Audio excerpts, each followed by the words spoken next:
Hi guys, this is Jojo from SC2 News and... This is Jim Raynor from StarCraft. And I want to give a shout out to my good buddy Jojo. Now, he may talk funny, but if there's one guy I want backing me up in a tight spot, it's him. And remember, you don't mess with a bourbon cowboy.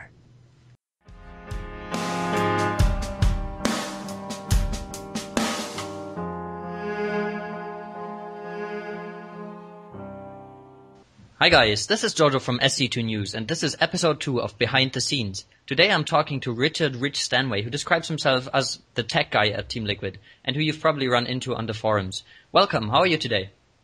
I'm good. Thanks for having me on. Thank you very much for being here.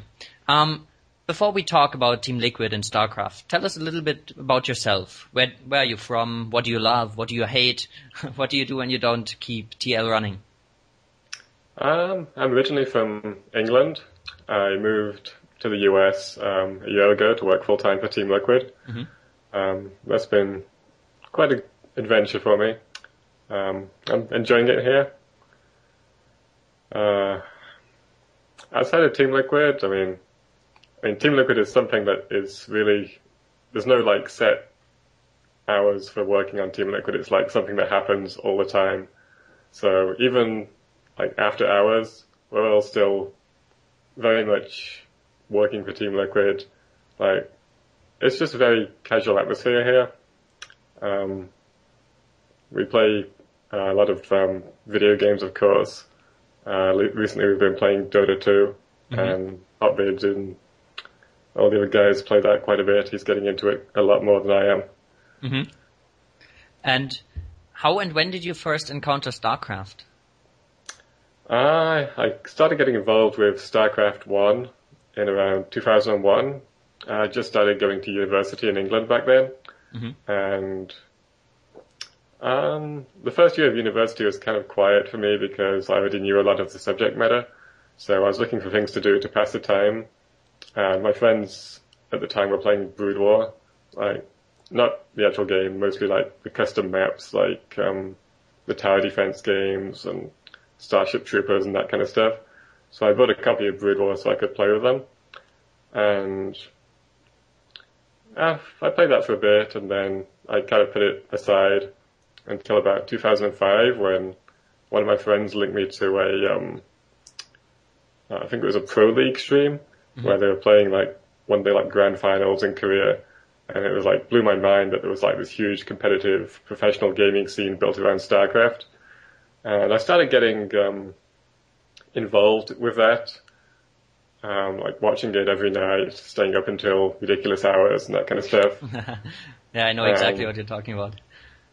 And it kind of went from there. Like I found Teamliquid through that and started like using my programming abilities to help out a little bit because like at the time there was like Teamliquid was the only site, of course, and it still is to a large degree like the biggest site for StarCraft. And like there weren't any of the like time zone converters and calendar stuff that we have these days. So the first thing I did for Teamliquid is I wrote a program that converted like all the event times for the events into your local time zone. Mm-hmm. And this program still exists today. It's called Liquid Notify. Yeah. And I kind of like this Teamliquid staff noticed that, and that's when I got invited to work for Teamliquid as like programming back in like 2000, it was 2007 or 2008 when I first started working with Teamliquid. Mm-hmm. That's actually really, really amazing. It's pretty much exactly what happened to me. I am studying right now in the UK, and one of my like flatmates in the first year was playing Brood War. That's how I heard of it. That's how I heard of Teamliquid as well. It's really funny. What did you study exactly? Studying internet computing at the University of Hull. Mm-hmm. All right. So I was going to ask how much you watch StarCraft streams, but you already answered that pretty much. So could you tell us a little bit about your job? A lot of people know you for threads with really handy programs and tools and stuff like that. What exactly is it you do for Teamliquid? Basically, I am the head programmer, and I call myself the tech guy because almost anything involving technology I'm involved with. On a day-to-day basis, I'm programming new features for the website and maintaining our servers so that the site stays up and is running smoothly and that kind of stuff. But really anything involving technology, like back during when we had TSL3, I was involved with like finding all the technology to get that working. And this was back before like XSplit was around, so it was like a little difficult back then to produce events. Even TSL back in Brood War, like TSL1, we didn't even have any of the like streaming services like Justin TV and those kind of sites. We were running our own streams with Windows Media. So I basically put together like a lot of the technology behind that. For TSL2, we actually wrote our own streaming software, which was quite a big undertaking, and it worked out really well. But yeah, generally anything involving technology, whether it's programming, working on programs for streaming, keeping the servers running, dealing with all the like producing events, networking at the office here, anything involving technology, that's kind of what I'm involved with. Mm-hmm. So, I mean, 95% of TL staff are volunteers. I guess you're not part of the 95%. Right. Yeah. We have me, Hotbid, Hayuko, and Wax Angel working at the office here. Mm-hmm. So TL is your full-time employment. Is there a job you would rather do than work for TL? Right now, I can't really think of anything. I mean, this is very kind of ideal for me. Like, the environment is relaxed. There's no kind of like, it's not too much pressure, like deadlines, or you have to do this, this, and this by whatever. It's very much I can work on things that I enjoy. Like, a lot of the programs you've seen, like the XSplit scene Twitcher and that kind of stuff, those are like projects that I've just worked on in my own time that have become kind of part of Teamliquid now. Yeah. So, are there, like, what kind of projects are you working on right now? Is there anything you want to see implemented, let's say in 2012, that's gonna change how we experience esports? Are you working on anything? I'm working on something. I'm not sure if I can say what it is right now. Yeah. But look for that in the next month or so. It should be coming to Teamliquid fairly soon. Obviously, we all have like TSL4 in the back of our minds, and we're hopefully going to get that kicked off and running sometime this year. No guarantees, but that's something we want to do. All right, yeah. So following up with that, can you tell us a bit more about what direction TLNet is going in 2012? Are there any big changes coming up or stuff like that? I don't think there's going to be any really big changes. I mean, we're very happy with where we are right now. We're one of the biggest StarCraft 2 sites. Well, no, we are the biggest StarCraft 2 site on the internet, and one of the largest sites in the US in terms of like overall internet traffic. So we're very happy with where we are. We do realize that there's like the website and various things could be better. There's some discussions going on regarding our, like, how we want to design our front page, because I mean, Teamliquid, there's a lot of information there, but it's not always the most accessible for someone who's new to the website or who's new to StarCraft. It's like just almost like there's too much content, and it can feel a bit overwhelming for new people.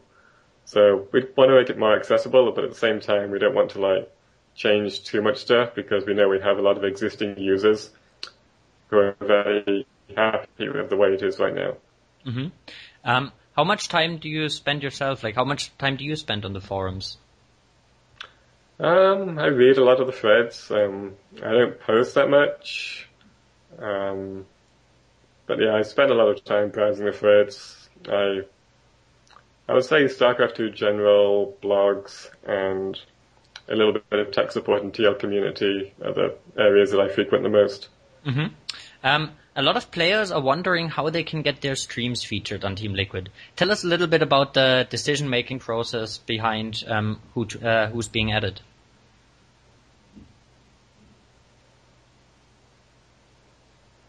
We actually revised our featured process at the end of last year. It's based on several factors now. I don't want to publicly say what they are because then people will kind of try and obviously weight their stream towards those factors. But at the start of every month, we do look at the number of streamers that we have on our site. We go through a lot of the metrics, whether that's viewer numbers and things like that, see who's getting viewers, see who's performing well at tournaments, that kind of stuff. If there's people who we think are popular in the community, we'll keep an eye on them. If they get good numbers, then there's a pretty good chance they'll be featured. But basically, if you bring yourself to the attention of our staff, you get good numbers, you're popular in the community, you have good tournament results, that kind of stuff, then there's a pretty good chance you can be featured on Teamliquid. Mm-hmm. There's been a lot of discussion about credibility of news sources when it comes to esports in StarCraft 2. What's TL doing to avoid situations like the Puma situation a while back? Generally, we don't make news about rumors that often. I mean, if there's people get it mixed up a little bit because a lot of on Teamliquid we have community news and featured news. And community news is news that is not necessarily created by us, but by someone in the community posting news that we think is relevant and credible, which we will feature on our community news section. And the featured news, that's the actual news that is written by Teamliquid. But in terms of credibility, like obviously if something's a rumor or it's just like something that's solely drama related, it doesn't really add anything, then we're not going to put that on our news because that's not the kind of site we are. Where possible, we always verify our sources, make sure we talk to the right people.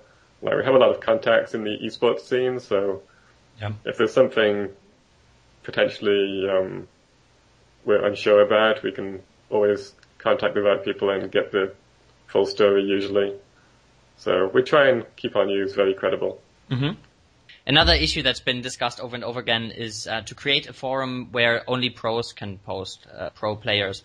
And that's come up because a lot of people have been saying that, professional players or personalities like Day9 and Tasteless don't post as much anymore because they pretty much get bashed just because they posted. I personally think it's not a good idea, and I've heard from a lot of other TL stuff that it's not likely to be implemented. What's your personal opinion on something like a separate forum?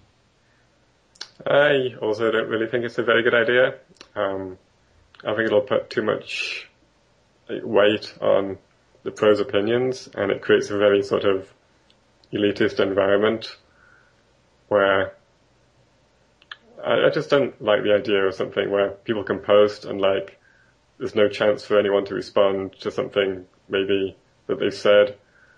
I mean, people like interacting with all the pros in the community, but when it's a one-sided conversation where they just post and the community can't reply, I don't think that makes for a good environment. Mm-hmm. And in general now, TL is growing rapidly with the increasing success of StarCraft 2 and the growing exposure of esports.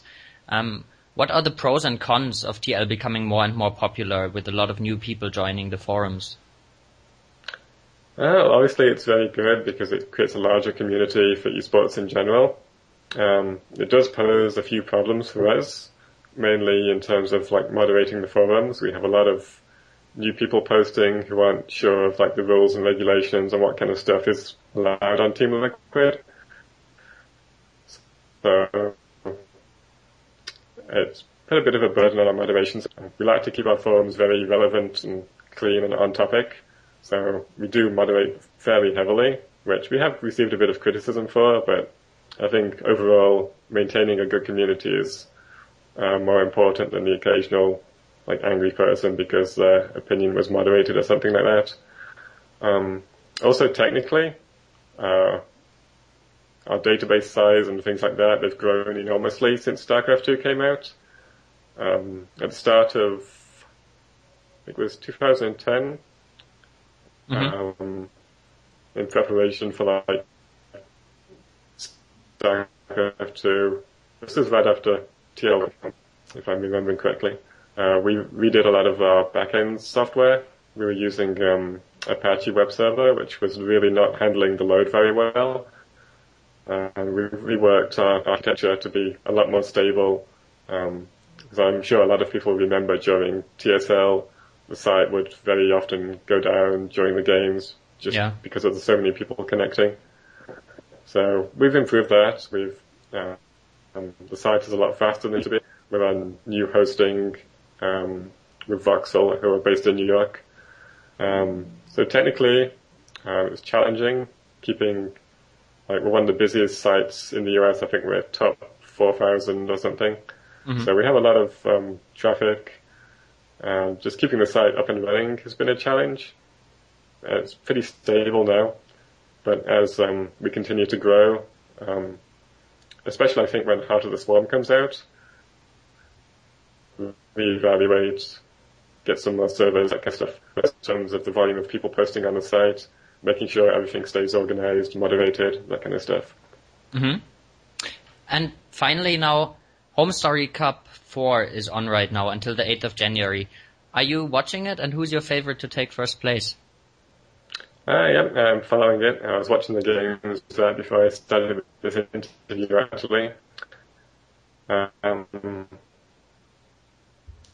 I'm really hoping Hero can take first place, because I'm a huge Hero fan, and he really deserves tournament wins. He's such a hard-working player. I follow his stream a lot, and I hope he can take it.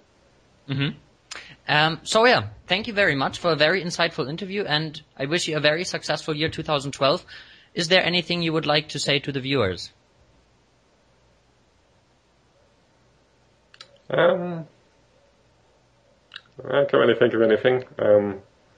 I guess if you want to follow me on Twitter, that kind of stuff, it's Rich_TL. Just thanks for visiting Teamliquid, and we look forward to continuing to provide good coverage and a good website for the rest of the year. All right. Thank you very much. I will put the link to your Twitter in the video description. And thanks again. Bye-bye. All right. Thank you. Bye.